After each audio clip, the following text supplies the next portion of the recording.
தந்தை, மகன், தூய ஆவியாரின் பெயராலே ஆமென். இயேசு கிறிஸ்துவின் அன்புமிக்க சகோதர சகோதரிகளை உங்கள் அனைவருக்கும் கிறிஸ்து இயேசுவின் அன்பு கலந்த வணக்கத்தை தெரிவித்துக் கொள்கின்றேன்.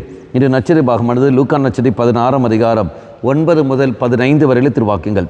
குறிப்பாக 15வது வாக்கியம், அவர்களிடம் கூறியது, நீங்கள் உங்களை மக்கள் முன் நேர்மையாளராக கொள்கிறீர்கள், கடவுள் உங்கள் உள்ளங்களை அறிவார்.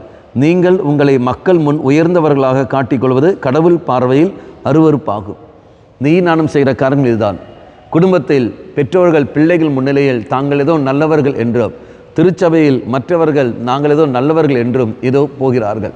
மக்களே, எப்போது மக்கள் முன்னிலையில் நான் நல்லவள் என்று நம்ம காட்டி கொடுக்க நியாயப்படுத்துகின்றோமோ அந்த நொடியிலே தெய்வ சன்னதியில் நானும் அருவருப்புக்குரிய மகளாக நாம் மாறிவிடுகின்றோம். நல்ல உதாரணம், நம்ம எல்லோரும் திரும்பில்லையா, வரி தண்டுபவனும் பரிசெயரும். பரிசெயர் அங்கு ஆலயத்தில் உள்ளே கொண்டு தன்னையே அவன் நியாயப்படுத்தி கொண்டிருக்கின்றான். ஆனால் வரி தண்டுபவனோ ஏதோ அங்கு என்ன செய்கின்றார், தான் பாவி என்று அறிக்கையிட்டுக் கொள்கின்றார். இங்கு தெய்வம் அந்த வரி தண்டுபவனை ஏற்றுக்கொள்கின்றார், பரிசெயரை ஒதுக்கி விடுகின்றார். நீயும் நானும் எந்த சூழல் இருக்கிறோம் என்று பாருங்கள். எப்படி வாழ்கின்றோம், அருவருப்பான காரியங்கள் நாம் செய்கின்றோம். எப்படி மக்கள் முன்னிலையில் நாம் நல்லவள் போல் நடித்து கொண்டு இருப்பது. ஆனால் தெய்வ சன்னதியில் அது அவ்வாறு இருக்க முடியாது.